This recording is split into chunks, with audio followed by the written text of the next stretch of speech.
Dear students, आज का ये लेक्चर नंबर 5 प्रोजेक्ट प्लानिंग और मैनेजमेंट के ऊपर जो है वो मुश्तमिल होगा।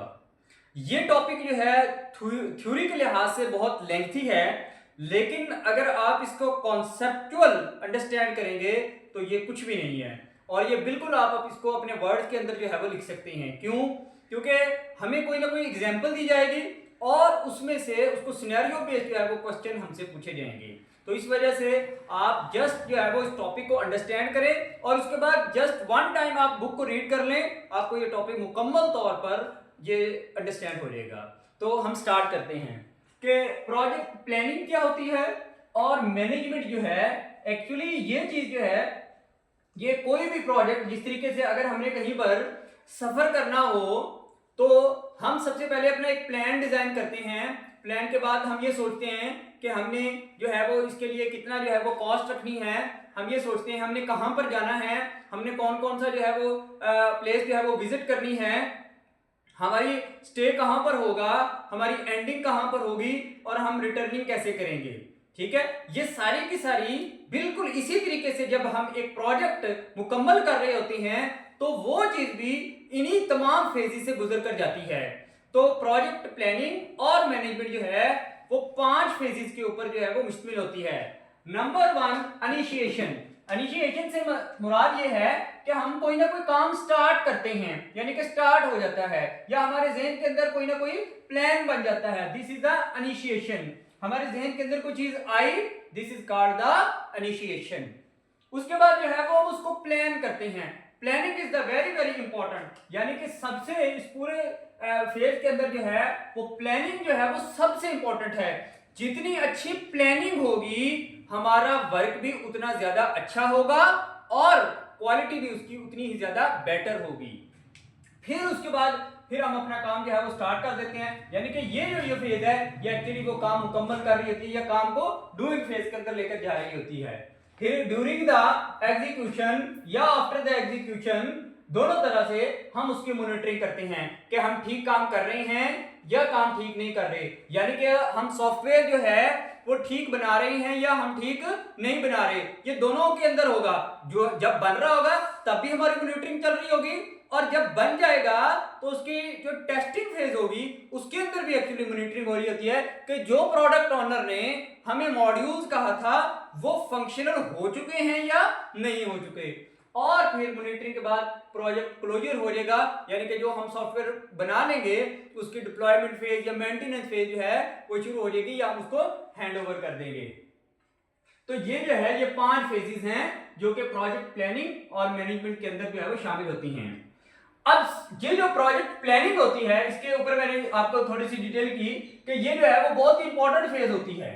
और प्रोजेक्ट प्लानिंग के अंदर हम बहुत सारी चीजें जो है वो अंडरस्टैंड करते हैं कि भाई हमारा कितने फेजेस के अंदर होगा काम, हमारी कॉस्ट कितनी आएगी, टीम की प्लानिंग करेंगे, हम अपने जो है वो प्लेस की प्लानिंग करेंगे, फिर हम जो है वो इसके अंदर रिस्क की प्लानिंग करेंगे, फिर इसके अंदर जो है वो हम टेक्नोलॉजी की प्लानिंग करेंगे और बहुत सारी चीजें जो है वो इसके अंदर शामिल होंगी।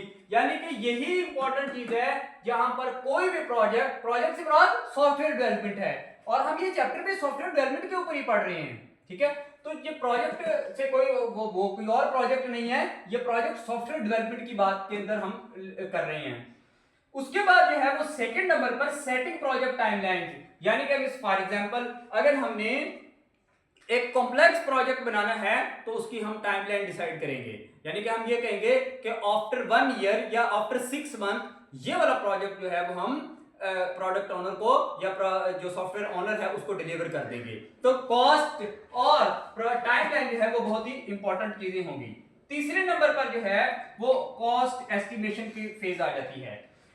जब हम किसी भी प्रोजेक्ट की कॉस्ट एस्टिमेशन की बात करते हैं तो उसके अंदर हमें ये 5 चीजें जो है वो माइंड में आती हैं, यानी कि 5 चीजें के ऊपर ये कॉस्ट डेवलप बेस कर रही होती है। पहला है प्लानिंग, पहली फेज है प्लानिंग। प्लानिंग के बाद टाइमलाइंस, हमें टाइमलाइन देने पड़ेंगे और टाइमलाइन के बाद हमें कॉस्ट बतानी पड़ेगी, यानी कि ये एक डॉक्यूमेंट हम सारा बना रहे होते हैं। तो उसके अंदर कॉस्ट एस्टिमेशन के अंदर हम सबसे पहले देखेंगे डेवलपमेंट टीम कौन सी है, हमने टीम कैसे सिलेक्ट करनी है या कौन सी टीम सिलेक्ट करनी है पहले नंबर पर। सेकंड नंबर पर भाई हमने टेक्नोलॉजी कौन सी यूज करनी है इस सॉफ्टवेयर को मुकम्मल करने के लिए, ये सेकंड नंबर पर टीम फिर टेक्नोलॉजी। थर्ड नंबर पर प्रोजेक्ट ड्यूरेशन, टाइम कितना लगेगा इसके ऊपर टोटल, फिर इसके रिस्क कौन से होंगे, रिस्क मैनेजमेंट के ऊपर बात होगी। ठीक है, नंबर 1 हमारे पास team, number 2 technology, number 3 project duration और नंबर 4 रिस्क मैनेजमेंट और नंबर 5 क्वालिटी इंश्योरेंस, जो कि बहुत इंपॉर्टेंट होगी कि आया कि जो हमारे रिक्वायरमेंट्स हैं हमने उनको फुलफिल कर दिया है या नहीं कर दिया। तो दीज आर द 5, अगेन सुन लें, टीम नंबर 1, सेकंड नंबर पर टेक्नोलॉजी, थर्ड नंबर पर ड्यूरेशन, फोर्थ नंबर पर रिस्क मैनेजमेंट और 5 नंबर पर क्वालिटी इंश्योरेंस। ये 5 चीजें हैं जो कॉस्ट एस्टिमेट करती हैं।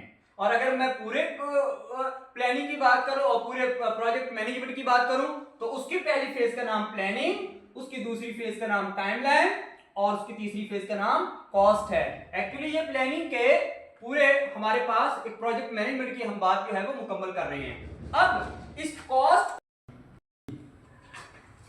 को एस्टिमेट करने के लिए बुक के अंदर आपकी ये एग्जांपल दी हुई है, यानी कि अगर हमने एक मोबाइल ऐप बनानी है फॉर ऑनलाइन शॉपिंग के लिए तो उसके लिए फिर हम ये कॉस्ट एस्टिमेट जो है वो निकालते हैं। यानी कि इसका स्कोप, सबसे पहले हमें स्कोप का पता होना चाहिए, scope is very important thing. Scope ये होता है कि इसके अंदर हमें एक्चुअली क्या क्या चीजें चाहिए, तो इसके अंदर हमें यूजर रजिस्ट्रेशन चाहिए, स्टॉक की लिस्ट चाहिए होगी, प्रोडक्ट जो अवेलेबल है उनको दिखाने की चीजें जरूरत होगी, शॉपिंग कार्ट की जरूरत होगी और फिर जो है वो पेमेंट इंटीग्रेशन बहुत इंपॉर्टेंट होगा और ऑर्डर ट्रैकिंग। ये 5 मॉड्यूल्स हैं जो कि हमें इसके स्कोप के बारे में बताते हैं कि ये चीजें जो है वो हमें इस सॉफ्टवेयर के अंदर जो है वो रिक्वायरमेंट है। अब इस सॉफ्टवेयर को डेवलप करने के लिए डेवलपमेंट टीम इस प्रोजेक्ट को सेट करने के लिए बुक के इसके सारे लिहाज से मैं बात कर रहा हूं, वैसे तो हम चेंज कर सकते हैं अपनी कैपेबिलिटी और अपनी जो है वो जो भी हमारी एबिलिटीज होती हैं या हमारी जितनी भी स्किल्स होती हैं उनके लिहाज से हम ये सारी चीजें चेंज कर सकते हैं, but general point of view से इसके बारे में बताते हैं। तो डेवलपमेंट टीम इसके लिए क्या जरूरत है, एक प्रोजेक्ट मैनेजर की जरूरत होगी, 2 फ्रंट एंड डेवलपर काम करेंगे, 2 ही इसके बैक एंड डेवलपर काम करेंगे और एक जो है यूआई डिजाइनर और 2 क्वालिटी इंश्योरेंस टेस्टर जो है वो पर्सन। यानी कि टोटल अगर मैं बात करूं 1 3 3 2 5 6 7 8, तो ऑलमोस्ट किसी भी सॉफ्टवेयर कंपनी के अंदर ये 8 पर्सन मौजूद होते ही हैं। ठीक है, ये 8 पर्सन से ये जो है वो प्रोजेक्ट मुकम्मल हो जाएगा। सबसे पहले इसकी स्टैक कौन सी होगी, स्टैक से मुराद होता है कि हम कौन कौन सी टेक्नोलॉजी इसके अंदर यूज करेंगे। साझा है कि डेली बेस के ऊपर टेक्नोलॉजी चेंज हो रही हैं और चीजें बहुत डेवलप हो रही हैं, तो हमने कौन सी टेक्नोलॉजी इसके अंदर इस्तेमाल करनी है। फ्रंट एंड के लिए या कंपैटिबिलिटी के लिए हम रिएक्ट का इस्तेमाल करेंगे।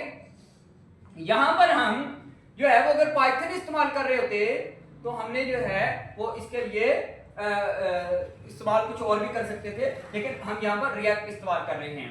उसके बाद जो है वो बैकएंड के लिए हम नोड.जेएस इस्तेमाल कर रहे हैं। ठीक है, फ्लास्क फ्लास्क या डिजेंगो भी इस्तेमाल हो सकती थी अगर हम पाइथन इस्तेमाल कर रहे होते इसके लिए। ठीक है, और भी हमारे पास इस्तेमाल हो सकती हैं, CSS HTML को भी यूजर इस्तेमाल हो सकता है, Node.js और डिजेंगो बैकएंड के लिए यूज हो सकते हैं। यानी कि ये हमने टेक्नोलॉजी जो सेकंड है, ये फ्रंट एंड के लिए रिएक्ट है, बैकएंड के लिए Node.js है और डेटाबेस के लिए हम MongoDB इस्तेमाल करते हैं।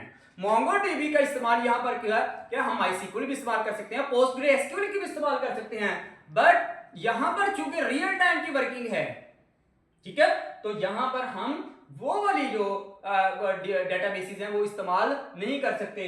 MongoDB चूंकि हमारे पास जो डेटा होता है, डेटा हमारे पास 2 तरह का होता है, टेबुलर डेटा और जो टेबल के अंदर नहीं होता डेटा हमारे पास, वो वाला इस्तेमाल होता है। तो MongoDB चूंकि रियल टाइम के अंदर है तो इस वजह से हमें वो डेटा जो है वो उस फॉर्म के अंदर मिल सकता है, किसी भी फॉर्म के अंदर मिल सकता है, वीडियो के अंदर भी मिल सकता है, टेक्स्ट के अंदर भी मिल सकता है, इमेज के अंदर भी डेटा मिल सकता है। तो इस वजह से हमें MongoDB डेटाबेस जो है वो यहाँ पर यूज करनी पड़ेगी। तो ये एक स्टैक हो गई, यानी कि ये वाली टेक्नोलॉजी इस्तेमाल करेंगे, this is called the stack. अच्छा जी, फिर प्रोजेक्ट ड्यूरेशन, इस प्रोजेक्ट को मुकम्मल होने के लिए 6 मंथ टाइम जो है वो रिक्वायर्ड होगा। और स्कोप, अच्छा यहाँ पर रिस्क कौन कौन से हो सकते हैं? रिस्क यहाँ पर क्या हो सकता है कि हमने तो पहले ये 5 चीजें या 6 चीजें बताई थी, अब अगर यूजर को कल को नई चीज डालनी पड़ गई तो फिर ये स्कोप चेंज अगर हो गए तो फिर ये एक रिस्क हो सकता है, या टेक्नोलॉजी के इंटीग्रेशन का रिस्क हो सकता है, यानी कि कल को टेक्नोलॉजी जो है वो चेंज हो जाए या और ज्यादा अच्छी आ जाए तो क्या हम उसको उस प्लेटफॉर्म के ऊपर जो है वो जा सकते हैं या नहीं जा सकते। और तीसरे नंबर पर जो है वो कॉन्टिजेंसी फंड्स होते हैं, यानी कि हमें नई चीजें खरीदनी पड़ जाएं तो उसके लिए भी हमारे पास जो है वो इसका रिस्क मैनेजमेंट हो सकता है। आखिरी बात जो है वो क्वालिटी इंश्योरेंस की, और इसकी क्वालिटी इंश्योरेंस को चेक करने के लिए टेस्टिंग होगी। इस चीज के लिए टेस्टिंग होगी फंक्शनैलिटी और परफॉर्मेंस को चेक करने के लिए इसकी टेस्टिंग के अंदर जो है वो हम जाएंगे। तो ये हमारे पास अब इन सारी चीजों के लिहाज से हम टोटल कॉस्ट एस्टिमेट कर सकते हैं। तो बुक ने बड़ी डिटेल के अंदर जो है वो इसकी टोटल कॉस्ट जो है वो बनाई हुई है। आपकी बुक की अगर आप बात करेंगे तो बुक के अंदर जो है वो हर एक की प्रोजेक्ट मैनेजर की अलग निकाली हुई है, प्रोजेक्ट मैनेजर की अलग पेमेंट निकाली हुई है, फ्रंट एंड की अलग निकाली हुई है, बैक एंड की अलग निकाली हुई है, क्वालिटी टेस्टर्स की अलग निकाली हुई है, ऑपरेशनल कॉस्ट की अलग निकाली हुई है, और कॉन्टिजेंसी फंड जो है वो अलग रखे हुए हैं। तो टोटल कॉस्ट जो है वो इन चीजों के ऊपर मुश्तमिल होगी और वो ऑलमोस्ट 1 करोड़ 60 लाख और ऑलमोस्ट कोई 4000 के करीब बनती है। 1604 ऑलमोस्ट ये कोई कॉस्ट बनती है कि इस जो है वो सॉफ्टवेयर को डेवलप करने के ऊपर जो है वो टोटल कॉस्ट जो है वो हमारी ये आएगी, और 6 मंथ का टाइम होगा और ये जो है वो हम सॉफ्टवेयर जो है वो बना देंगे। इसके अंदर चौथे नंबर पर जो चीज है वो हमारे पास है यहाँ पर रिस्क मैनेजमेंट और क्वालिटी इंश्योरेंस। रिस्क असेस, सबसे पहले ये रिस्क मैनेजमेंट असेसमेंट करते हैं हम, यानी कि रिस्क असेसमेंट और मैनेजमेंट क्या चीज है।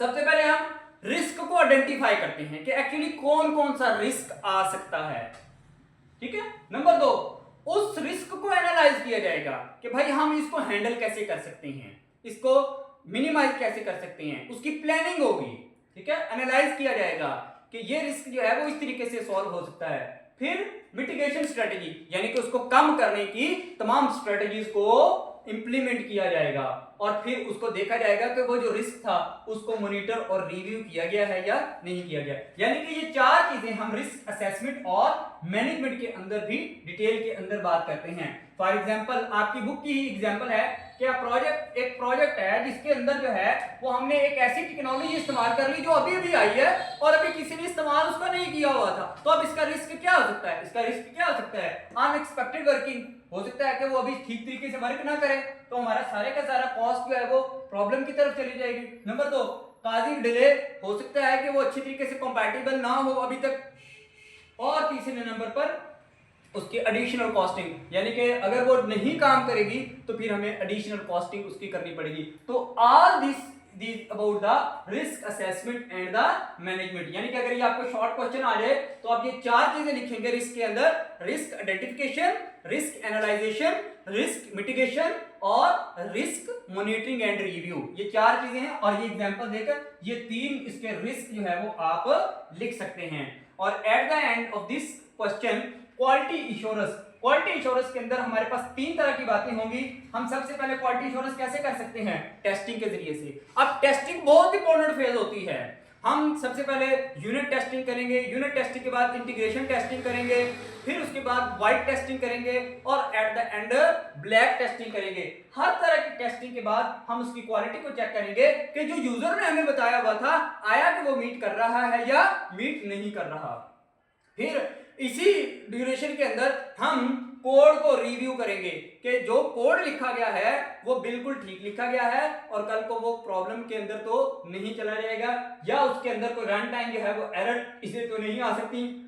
और फिर ये सारी चीजें के बाद हम फीडबैक लेंगे प्रोडक्ट ओनर का कि क्या ये जो हमारे पास सॉफ्टवेयर था वो ठीक काम कर रहा है। हम यूजर से भी फीडबैक लेंगे कि क्या ये काम जो है वो आपके लिहाज से ठीक हो रहा है या ठीक नहीं हो रहा। तो this is all about the project planning and management. अगर आप इसको कॉन्सेप्चुअल अंडरस्टैंड करेंगे तो आपको कोई भी सिनेरियो दिया जाए, आप उसकी 4 चीजें जो है वो बिल्कुल ठीक तरीके से लिख सकते हैं। उसकी प्लानिंग, उसकी timelines, cost estimation features, risk assessment management और क्वालिटी इंश्योरेंस। ठीक है जी। तो ये कंप्लीट जो है वो डिस्कशन होगी। इस तरह का क्वेश्चन जो है वो आपको पेपर में थ्योरेटिकली पॉइंट ऑफ व्यू से पूछा जा सकता है।